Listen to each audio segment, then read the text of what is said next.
দল হিসাবে আমাদের উপর অনেক জুলুম করা হয়েছে, আমাদের নেতৃবৃন্দের উপর মিথ্যা অপবাদ দিয়ে বিচারের নামে চরম জুলুম করা হয়েছে,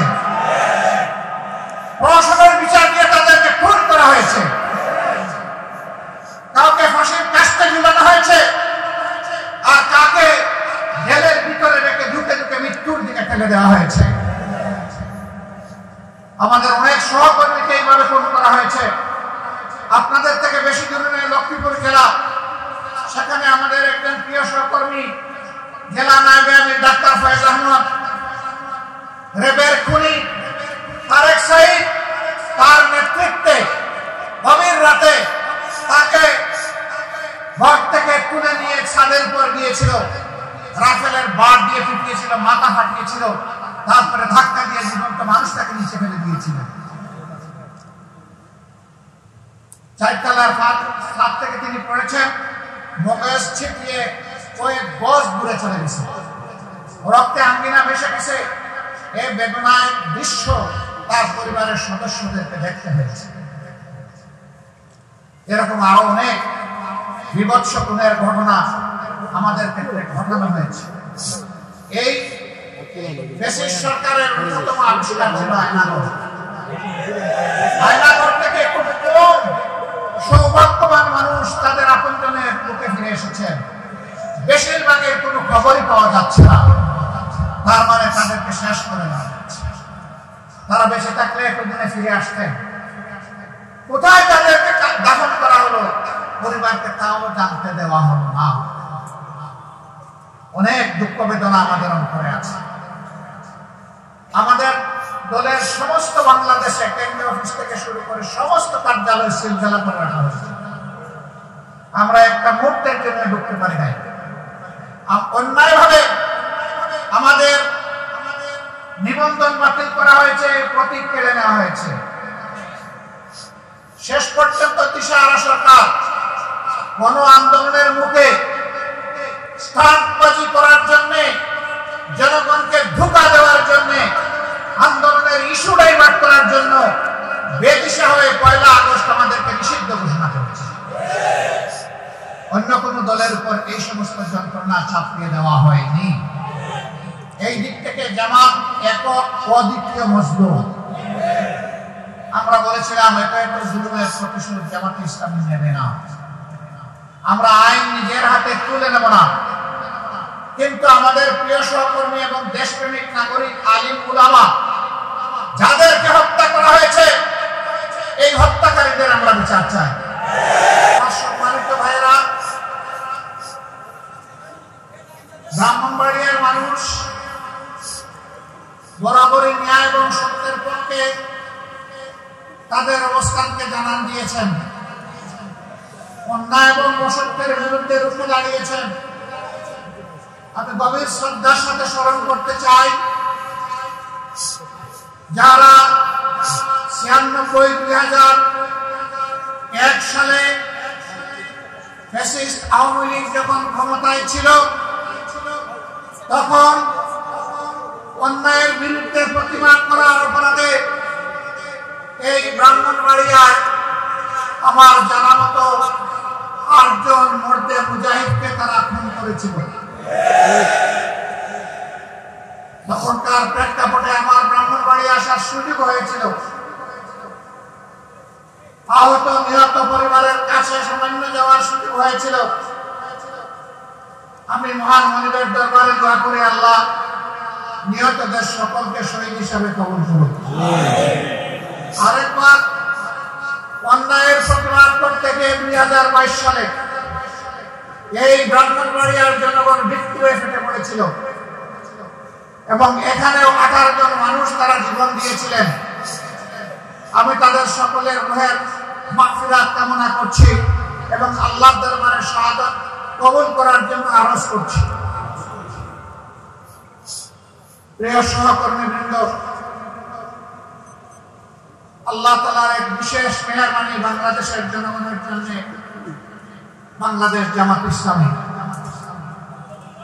সমাজের প্রত্যেকটি স্তরে, প্রতিটি জায়গায়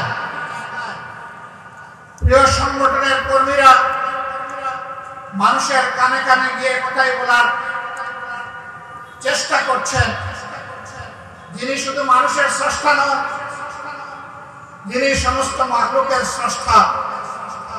আসুন আমরা তার খাঁটি গোলাম বনে যাই। আসুন আমরা শুধু তাকেই ভয় করি, আল্লাহকে ছাড়া আমরা আর কোন উপশক্তিকে ভয় করব না। আসুন আল্লাহর দেওয়া বিবেক অনুযায়ী রব্বুল আলামিন আমাদেরকে সর্বশ্রেষ্ঠ যে কামিল নিজামে হায়াত, পরিপূর্ণ জীবন বিধান কালামুল্লাহ আল কোরআনের মাধ্যমে দান করেছেন, তার মধ্যে জীবনের মুক্তি এবং শান্তি খুঁজি। আমার সম্মানিত সহকর্মীবৃন্দ, আপনাদের তিলে তিলে সকল চ্যালেঞ্জ মাথা পেতে নিয়ে শাহাদাতের এই পথে অনেক ত্যাগ কুরবানির মাধ্যমে ব্রাহ্মণবাড়িয়ার জনগণের কাছে যতটুকু পৌঁছতে পেরেছিলেন, তারই ফসল আজকের এই জমায়েত। এটি আমাদের কোনো কৃতিত্ব নয়, যিনি আমাদেরকে এই তৌফিক দান করেছেন পুরোটা কৃতিত্ব সেই রব্বুল আলামিনের। আমরা বরঞ্চ লজ্জিত যে আমাদের সামর্থ্যের পুরাটা দিয়েই আমরা মহান এই কাজকে আঞ্জাম দিতে পারিনি। আমাদের যে সমস্ত ত্রুটি হয়েছে, ঘাটতি হয়েছে, ভুল হয়েছে, মহান রবের দরবারে তার জন্য বিগলিত চিত্তে আমরা ক্ষমা চাই। হে প্রভু, তুমি আমাদেরকে ক্ষমা করে দাও। প্রিয় সম্মানিত সহকর্মীবৃন্দ, আমরা একটা পরিপূর্ণ বিপ্লবের স্বপ্ন দেখি।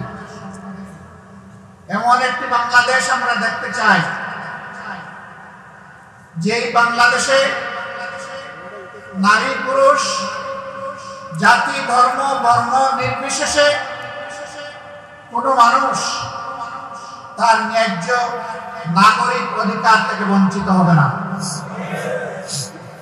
বিভিন্ন ধর্ম এবং বর্ণের মানুষ মিলেমিশে সামাজিক সম্প্রীতির বন্ধনে আবদ্ধ হয়ে অহিংসামূলক একটি সমাজ গড়ে তুলবে। আমরা সেই সমাজের স্বপ্ন দেখি। আমরা স্বপ্ন দেখি প্রতিটি আদম সন্তান তার মায়ের পেট থেকে জন্ম নেওয়ার পরে এই শিশু তার রাষ্ট্রের কাছ থেকে তার সকল অধিকার পাবে। তার বাঁচার অধিকার, তার চিকিৎসার অধিকার, তার শিক্ষার অধিকার, তার প্রত্যেকটি মৌলিক অধিকার রাষ্ট্র তাকে দিতে বাধ্য থাকবে। একজন শিশু থেকে কিশোর, তারপরে যুবক, যুবতী যখন পড়ালেখা করে কলেজ বিশ্ববিদ্যালয় মাদ্রাসার পাঠ চুকিয়ে যখন বের হবে, তখন বেকারত্বের অভিশাপ তাকে গ্রাস করবে না। এমন একটি শিক্ষা আমরা আমাদের সন্তানদের হাতে তুলে দিতে চাই, যেই শিক্ষা একই সাথে আমাদের সন্তানদেরকে নৈতিক বোধ সম্পন্ন শ্রেষ্ঠ প্রজন্ম হিসেবে গড়ে তুলবে, তার পাশাপাশি তাদের হাতগুলোকে কর্মীর হাতে পরিণত করবে। শিক্ষা বেকার তৈরির সার্টিফিকেট বিতরণ করবে না। এই সার্টিফিকেট হবে কাজের সার্টিফিকেট, কর্মীর সার্টিফিকেট। এইভাবে যদি দেশের প্রতিটি যুবককে তার মর্যাদা এবং তার মেধা অনুযায়ী তার হাতে কাজ করে দেওয়া যায়, ইনশাআল্লাহ বাংলাদেশ পাল্টে যাবে। বেকারত্বের অভিশাপে কোন যুবক যুবতীকে আর আত্মহত্যা করতে হবে না।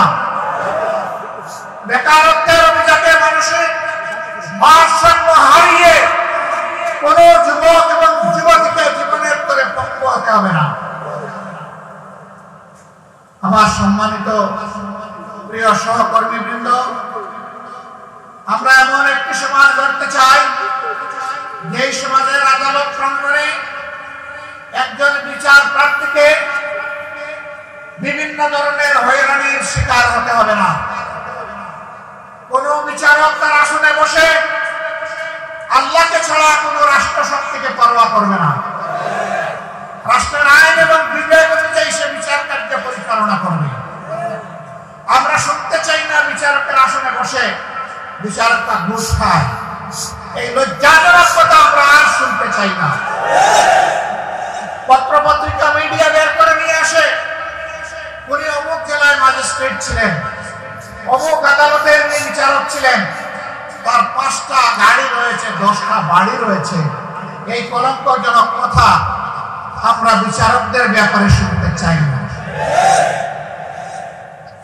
আমরা এমন একটি বিচার ব্যবস্থা চাই যে বিচার ব্যবস্থা উঁচু নিচু কাউকে ভাববে না, বিচার প্রার্থীকে বিচার প্রার্থী হিসেবে দেখবে। কোন বিচার প্রার্থী যদি মিথ্যা অভিযোগ নিয়ে আদালতে হাজির হয়, তাহলে মিথ্যা অভিযোগের দণ্ড তাকে পেতে হবে। আবার যদি সঠিক অভিযোগ নিয়ে হাজির হয়, তাহলে অন্যায়ভাবে তার বিচার প্রভাবিত করে তাকে ন্যায় বিচার থেকে বঞ্চিত করা হবে না। এমন একটি আদালত, আদালতের নামই হচ্ছে আদালত থেকে আদালত, ন্যায় বিচার থেকে ন্যায় বিচার প্রাপ্তের জায়গার নাম হচ্ছে আদালত। আমরা সেই আদালতকে গড়ে তুলতে চাই। সম্মানিত ভাই ও বন্ধুরা, আমরা এমন একটি দেশ চাই, এই দেশ অন্য কোন শক্তি কিংবা দেশের কোন অধীনতা মেনে নেবেন না। পৃথিবীর অন্য 10টা দেশ যেমন মর্যাদার সাথে মাথা উঁচু করে বিশ্বের বুকে দাঁড়ায়, বাংলাদেশও ইনশাআল্লাহ তার শির উঁচু করে দাঁড়াবে। বিদেশে আমাদের বন্ধু থাকবে, কিন্তু কোন প্রভু আমরা মেনে নেব না। কেউ আমাদের উপর প্রভুত্ব করতে আসলে জাতি তাকে তার সঠিক জবাব সমঝে দেবে। আমরা এমন একটি জাতি গড়তে চাই যেই জাতিতে 5 তলা এবং 10 তলার ব্যবধান থাকবে না। আরেকজনের 10 তলা থাকুক, আমার কোনো আপত্তি নাই, কিন্তু একটা মানুষও সেদিন অর্থের অভাবে দারিদ্রতার কারণে ফুটপাতে ঘুমাক এই রাষ্ট্র এটা সহ্য করবে না। রাষ্ট্রের দায়িত্ব হবে প্রত্যেকটি বঞ্চিত দরিদ্র পরিবার এবং নাগরিককে তার আশ্রয়ের নিশ্চয়তা দান করা, যেন মানুষ হিসাবে সেই রাষ্ট্রে সে বসবাস করতে পারে। আমাদের দেশে কিছুদিন আগে সরকারি আশ্রয় তৈরি হয়েছে, অনেক জায়গায় তৈরি করার আগে এটা মাটিতে লুটিয়ে পড়েছে। এটা ছিল জনগণের চোখে ধুলা দেওয়া, ধোঁকা দেওয়ার সময়, সস্তা জনপ্রিয়তা ফাঁক দিয়ে নিজেদের কপাল কিসমত পড়ার স্বামী। যারা এই রাজনীতি করেন তারা বলতেন আমরা আমাদের কর্মীদেরকে এই সমস্ত কাজ দিয়ে মূল্যায়ন করি। একটা মেয়ে একবার ডিবেটে দাঁড়িয়ে বলেছিল, হাই শ্রমিকাসের বাংলাদেশ, আমাদের বাপদাদারা চিরদিন পাকার ঘর সাঁকো তৈরি করতে রড ব্যবহার করেছেন, এখন বাঁশ ব্যবহার করা। মেয়েটি বলেছিল, কবিতা গেয়ে দিয়েছেন, মাথার উপর চাঁদ উঠেছে, কাজলা দিদি কই, এখন যদি বাঁশ বাগানের মাথার উপর চাঁদ উঠেছে ওই, এখন যদি কবি বেঁচে থাকতেন তিনি বলতেন চাঁদের জায়গায় চাঁদ উঠেছে, বাঁশগুলো গেল বহু জায়গায় রোডের জায়গায় বাঁশ। এটা বাংলাদেশের আধুনিক প্রযুক্তির আবিষ্কার। জনগণের হাজার হাজার লক্ষ লক্ষ কোটি টাকা ফ্যাসিস্ট দল এবং তাদের দূষররা মিলে লুণ্ঠন করেছে। সেই টাকা বৈধভাবে বাংলাদেশে রাখার সৎসাহস নাই বলেই বিদেশের মাটিতে পাচার করেছে। কানাডায় বেগমপাড়া করে তুলেছে, সাহেবরা বাংলাদেশে পরিবার বেগমপাড়ায়, এরা নাকি দেশপ্রেমিক। অনেকে আবার নিজের ছেলের জন্য বাংলাদেশে একটা মেয়েও খুঁজে পাননি, নিজের মেয়ের জন্য বাংলাদেশে একটা ছেলে তাদের পছন্দ হয়নি, তারা এদেশে চেতনার দোহাই দিতে, ওই চেতনা বাংলাদেশের মানুষ পছন্দ করেনি। 15.5 বছর জাতির উপর দিয়ে তারা তাণ্ডব চালিয়েছে। জাতির এমন একটি মানুষ নেই, তারা কয়জন ছাড়া যারা নির্যাতিত নিষ্পেষিত হয়নি। রাস্তার আমার একজন ভিক্ষুক ভাই নির্যাতন করা হয়েছে। একবার আমি ঢাকার রাজপথ দিয়ে যাচ্ছি, বনানীতে গাড়ি এক জায়গায় থামানোর জন্য বললাম, আমার ড্রাইভার সাহেব থামালেন। গাড়ির দরজা করে আমি নামলাম। কয়েকজন ভিক্ষুক পাশাপাশি বসে আছে। একজনকে গিয়ে কানে কানে জিজ্ঞেস করলাম, সারাদিনে মানুষের সহযোগিতা কেমন পান? বললো, আলহামদুলিল্লাহ 1800 থেকে 2000 পর্যন্ত পাই। আমি বললাম, আলহামদুলিল্লাহ, তাই তো অনেক ভালো। বলে, স্যার থাকে না। আমি, থাকে না কেন? বলে যে এখানে বসার আগে স্যার এক এক জায়গার এক একটা খাজনা ঠিক করা আছে, ওইটা আগে সকালবেলা পরিশোধ করে তারপরে বসতে। আমি জিজ্ঞেস করলাম যে এইখানে কি তফসিলদার আসে? কই না স্যার। তাহলে খাজনা কারে দেন? কই স্যার কেডার দেন খাজনা। বললাম, কেমন দেন? কই স্যার ঘরে 200-400 তো দিতেই হবে। আমি বললাম, তারপরেও তো কিছু টাকা তাই দিয়ে তো সংসার মোটামুটি চলার কথা। কই স্যার চলে না। কেন? বলে যে সংসারে 5-7জন সদস্য আছে, যখন সারাদিন ভিক্ষা করে 10-20 টাকা মানুষের কাছ থেকে নিয়ে আমি যখন বাজারে সওদা করতে যাই, তখন তো স্যার 30 টাকা কেজি দরের পেঁয়াজ আমাকে 300 টাকায় কিনতে হয়। এই 300 টাকা কারা করেছিল? দুষ্ট সিন্ডিকেট করেছিল। এই দুষ্ট সিন্ডিকেট কারা ছিল? বাণিজ্য মন্ত্রী থেকে শুরু করে সমস্ত চেলা চামুন্ডরা ছিল সরকারের। তারাই এই সিন্ডিকেট গড়ে তুলেছিল। দুর্ভাগ্যজনক ভাবে আমাদের সন্তানরা বলছে 5ই আগস্ট আমরা স্বাধীন হয়েছি, এটা আমাদের সৌভাগ্যের ব্যাপার। কিন্তু দুর্ভাগ্যের বিষয় হচ্ছে এখনো সেই সিন্ডিকেট ভাঙা সম্ভব হয়নি। বরঞ্চ সেই সিন্ডিকেট এখনো জাতির ঘাড়ে বসে আছে। এই সিন্ডিকেট ভেঙে তছনছ করে দিতে হবে। বাংলাদেশের মানুষ এদের হাতে আরো বেশি নির্যাতিত হবে। আমার সম্মানিত ভাইরা, আপনারা জানেন আমাদের প্রিয় দলটি অনেক মজলুম দল। আমাদের নেতৃবৃন্দকে হত্যা করা হয়েছে, আমাদের সহকর্মীদেরকে হত্যা করা হয়েছে। আল্লাহ তাদের সবাইকে শহীদ হিসেবে কবুল করুন। আলিম উলামাকে হত্যা করা হয়েছে শাপলা চত্বরে সারা বাংলাদেশে। দফায় দফায় সমস্ত আলিম উলামা ইসলামী দলের নেতৃবৃন্দকে জেলে নেওয়া হয়েছে। অন্যান্য দেশপ্রেমিক দলের নেতৃবৃন্দকে জেলে নেওয়া হয়েছে, খুন করা হয়েছে, গুম করা হয়েছে। সবচেয়ে বড় নির্যাতিত দলের নাম বাংলাদেশ জামাত ইসলামী। একথা সবাই স্বীকার করতে বাধ্য। কিন্তু আল্লাহ, মহান আল্লাহর রহমতে এই পরিবর্তন যখন হলো, সাথে সাথে আমরা আমাদের সহকর্মী, সুধী, শুভাকাঙ্ক্ষী, সমর্থক সবাইকে আমরা আহ্বান জানালাম, অনুরোধ করলাম, সবাই ধৈর্য ধরুন, শান্ত থাকুন, শান্তি শৃঙ্খলা ফিরিয়ে আনার জন্য অবদান রাখুন। আলহামদুলিল্লাহ, সারা বাংলাদেশে কোথাও আমাদের বিরুদ্ধে কোনো অভিযোগ নেই। 5 আগস্টের বিপ্লব, গণ অভ্যুত্থান, পরিবর্তনের পরে এই ব্রাহ্মণবাড়িয়া সহ কোথাও আমাদের একজন কর্মী সমর্থক কারো কাছে গিয়ে অন্যায়ভাবে চাঁদা দাবি করেছে, কোথাও রাস্তা ফুটপাত দখল করেছে, কোথাও ব্যবসায়ীদেরকে অতিষ্ঠ করে তুলেছে। আল্লাহর মেহেরবানি এটা কেউ দাবি করতে পারবে না। আমি মহান আল্লাহ শুকরিয়া আদায় করি এবং প্রিয় সহকর্মীদেরকে আমি ধন্যবাদ জানাই। এটাই দেশপ্রেমিকের লক্ষ্য।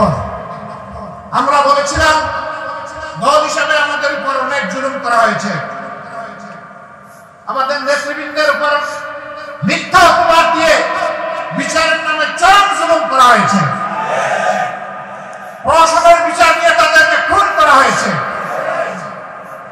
কাউকে ফাঁসির কাস্তে ঝুলানো হয়েছে, আর কাকে জেলের ভিতরে রেখে ঢুকে ঢুকে মৃত্যুর দিকে ঠেলে দেওয়া হয়েছে। আমাদের অনেক সহকর্মীকে এইভাবে খুন করা হয়েছে।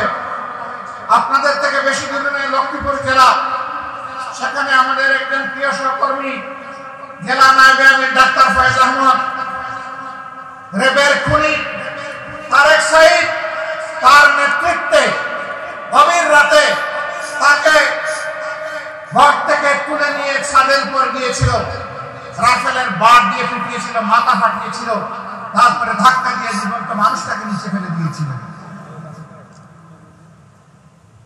চারতলার ছাদ থেকে তিনি পড়েছেন, মগজ ছিটিয়ে কয়েক গজ দূরে চলে গেছে, রক্তে আঙ্গিনা ভেসে গেছে। এই বেদনায় দৃশ্য তার পরিবারের সদস্যদেরকে দেখতে হয়েছে। এরকম আরো অনেক বিভৎস খুনের ঘটনা আমাদের ক্ষেত্রে ঘটানো হয়েছে।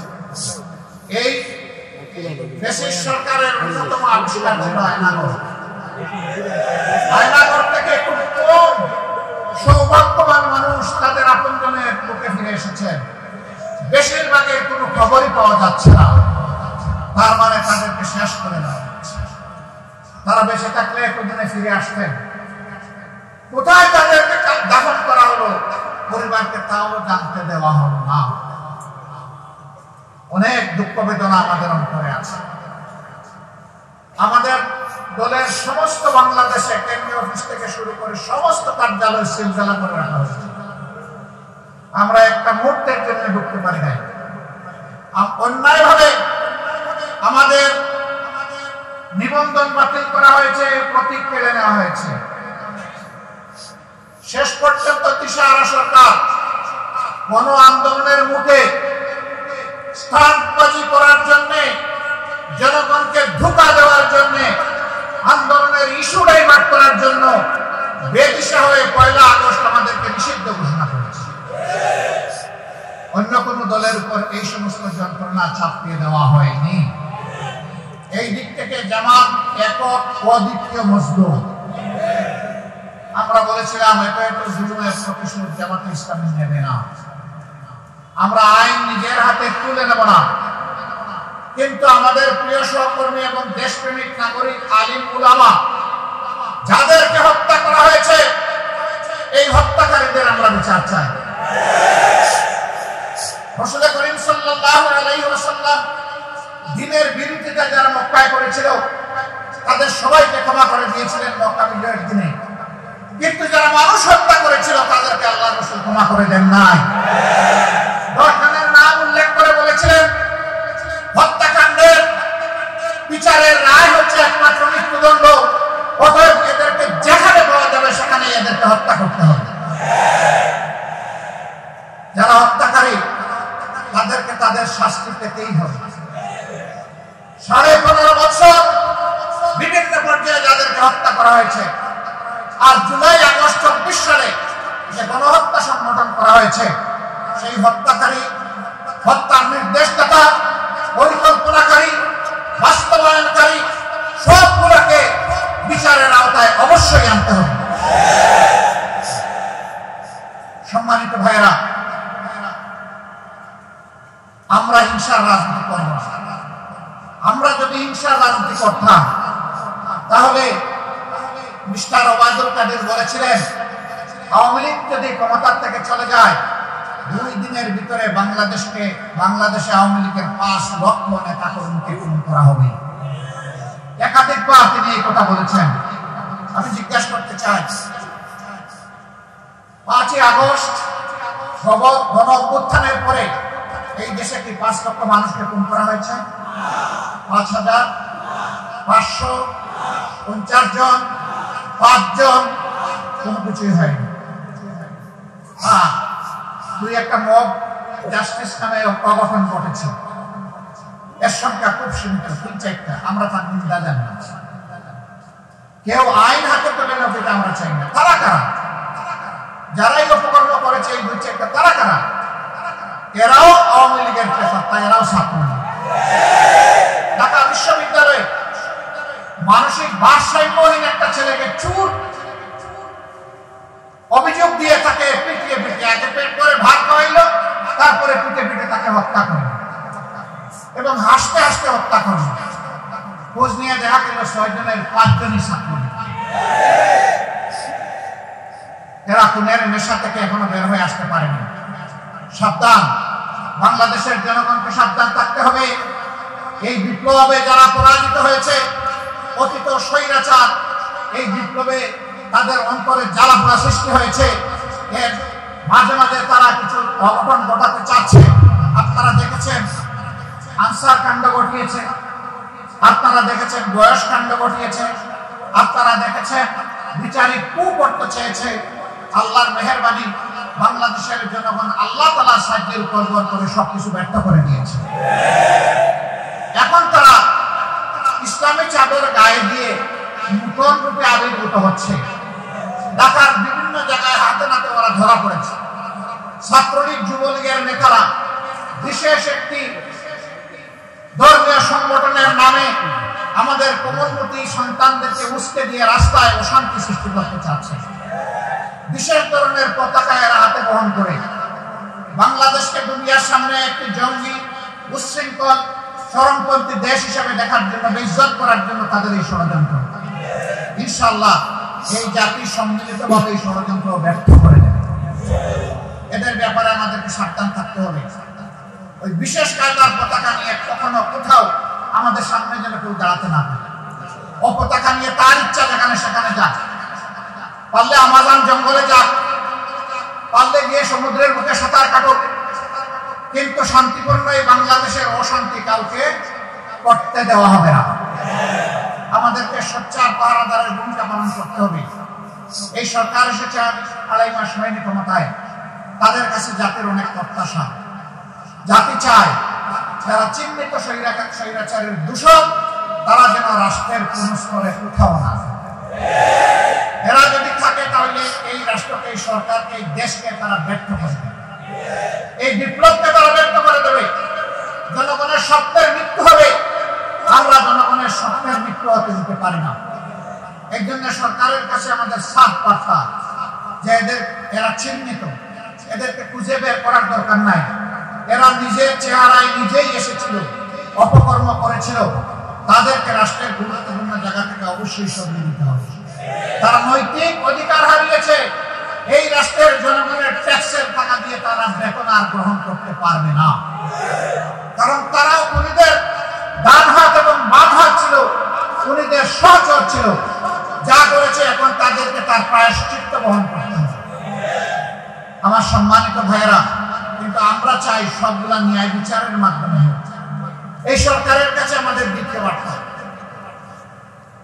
আপনারা যে চেতনা নিয়ে বিপ্লব সংগঠিত হয়েছে, হাজার প্রাণের বিনিময়ে, হাজার হাজার মানুষের আজকে পঙ্গুত্ব বরণ করার মধ্য দিয়ে, আহত হওয়ার মধ্য দিয়ে আপনারা সেই শহীদ এবং শহীদ পরিবারগুলোর প্রতি সম্মান প্রদর্শন করুন। পাঠ্যপুস্তকে তাদেরকে যথাযথভাবে তুলে ধরার ব্যবস্থা গ্রহণ করুন। শাহাদাতের এই ইতিহাস নিখুঁতভাবে তুলে ধরুন। নতুন বাংলাদেশ যাদের ত্যাগে আজকে বাংলাদেশের মানুষ পেয়েছে, যাদের কারণে আজকে বাংলাদেশের জনগণ আপনাদেরকে এই দেশ শাসনের সুযোগ করে দিয়েছে, তাদের প্রতি শ্রদ্ধা প্রদর্শন। প্রত্যেকটি শহীদ পরিবার থেকে কমপক্ষে একজনকে সরকারি চাকরিতে নিয়োগ দিন। প্রত্যেকটি আহত যুবক যুবতীকে তাদের যোগ্যতা অনুযায়ী সরকারি চাকরিতে নিয়োগ দিতে হবে। এরা এই সমস্ত নিয়োগ পাওয়ার জন্য ত্যাগ স্বীকার করেনি, কিন্তু রাষ্ট্রের পবিত্র কর্তব্য রয়েছে তাদেরকে সম্মান দেখানো। এরা দেশের জন্য লড়াই করেছে। এরা যদি সরকারি চাকরিতে যায়, দেশের জন্য এরা জান প্রাণ দিয়ে কাজ করবে। এরা দেশপ্রেম বুকে নিয়ে কাজ করবে। এরা দুঃখবাজ হবে না, এরা ঘুষখোর হবে না, এরা মানুষের উপর জুলুম করবে না। কারণ এরা রাস্তায় দাঁড়িয়ে স্লোগান দিয়েছে, উই ওয়ান্ট জাস্টিস। আমরা বৈষম্য চাই না, আমরা ন্যায় বিচার চাই। আমরা আমাদের এই সন্তানদেরকে রাজ্য পরিচালনায় দেখতে চাই। প্রিয় দেশবাসী, যারা গত 15 বছরে, 15.5 বছরে শহীদ হয়েছেন, পিলখানার 57 জন কমিটির দেশপ্রেমিক চৌকো সেনা অফিসার থেকে শুরু করে 5ই আগস্ট পর্যন্ত যাদেরকে খুন করা হয়েছে, যারা ঈমান নিয়ে দুনিয়া থেকে বিদায় নিয়েছেন, মহান প্রভুর দরবারে দোয়া করি আল্লাহ তাআলা তাদেরকে মর্যাদা সম্পন্ন শহীদ হিসেবে কবুল করুন এবং তাদের প্রতি এই জাতিকে ঋণ পরিশোধ করার তৌফিক দান করুন। আজীবন তাদের প্রতি আমাদেরকে কৃতজ্ঞ থাকার তৌফিক দান করুন। সম্মানিত ভাইয়েরা, যারা আহত হয়েছেন, আল্লাহ তাআলা তাদেরকে সুস্থতার নিয়ামত দান করুন, এই দোয়া করুন। এখন তারা তো অপকর্ম করে গেল, বাংলাদেশ জামাত ইসলামী কি করবে? আমরাও কি তাদের রাস্তায় হাঁটবো? আমরা কি তাদের রাস্তায় হাঁটবো? অবশ্যই না। আমরা কোন রাস্তায় হাঁটবো? আমরা আল্লাহর দেওয়া মুক্তির রাস্তায় হাঁটবো ইনশাআল্লাহ। আল্লাহ রাব্বুল আলামিন সমস্ত মাখলুকের স্রষ্টা, তার চাইতে তার সৃষ্টিকে কেউ বেশি ভালোবাসতে পারে না, এটা অসম্ভব। আর আল্লাহ মানব জাতিকে সৃষ্টি করেছেন সমস্ত সৃষ্টির উপর শ্রেষ্ঠত্ব দিয়ে, আশরাফুল মাখলুকাত হিসাবে। সেই আল্লাহ ভালো করে জানেন এই মানব জাতিকে শুধু মানব জাতির শৃঙ্খলা বিধানের জন্য আল্লাহ পয়দা করেননি, বরঞ্চ সমস্ত সৃষ্টির শৃঙ্খলা বিধানের জন্য আল্লাহ পয়দা করেছেন।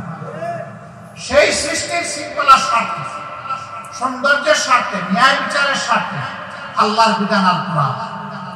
এই কোরআন শুধুমাত্র জামাত ইসলামের প্রপার্টি নয়, আমি বলবো শুধু মুসলমানের প্রপার্টি নয়। এই কোরআন সমস্ত মানবতার সম্পদ। আমি বলছি না, সেটা আল্লাহ তাআলা বলছেন, শাহরু রমাদান আল্লাযী উনজিলা ফীহিল কুরআন হুদাল লিন-নাস। রমজান মাসে আল্লাহ কোরআন নাযিল করে ঘোষণা দিচ্ছেন, এই মাসে আমি কোরআন নাযিল করেছি মানব জাতির হেদায়েতের জন্য। নাস, তিনি হুদাল লিল মুমিনিন বলেন নাই, মুত্তাকিন বলেন নাই, মুসলিমিন বলেন নাই। তবে হ্যাঁ, এই বিশাল নিয়ামতের ভান্ডার থেকে নিয়ামত পাওয়ার জন্য আল্লাহ তাআলা একটা শর্ত আরোপ করে দিয়েছেন, আলিফ লাম মিম যালিকাল কিতাবু লা রাইবা ফীহি হুদাল লিল মুত্তাকিন। এই নিয়ামতের ভান্ডার থেকে তারাই উপকৃত হবে যারা সত্যিকার অর্থে আল্লাহকে ভয় করে। আর আল্লাহকে যারা ভয় করে দুনিয়ার কাউকেই তারা পরোয়া করে না। তার মা বাপকেও ভয় করে না, তার শিক্ষককেও ভয় করে না, তার শাসককেও ভয় করে না, দুনিয়ার কোনো ব্যক্তি এবং শক্তিকে ভয় করে। বলবেন তাহলে কি সবাইকে তারা অশ্রদ্ধা করবে? প্রশ্নই উঠে। সেই আল্লাহকে ভয় করার দাবি অনুযায়ী, আল্লাহর হুকুম অনুযায়ী শ্রদ্ধা যিনি পাওয়ার তাদেরকে শ্রদ্ধা করবে, ভালোবাসা যিনি পাওয়ার তাকে ভালোবাসবে। কিন্তু ভয় হবে শুধুমাত্র পরওয়ারদিগারকে। পরওয়ারদিগার ছাড়া এই রাষ্ট্রের নাগরিকরা, এই মুত্তাকিরা অন্য কাউকেই পরোয়া করবেন না। আমরা এমন একটি ভয় বাংলাদেশ করতে চাই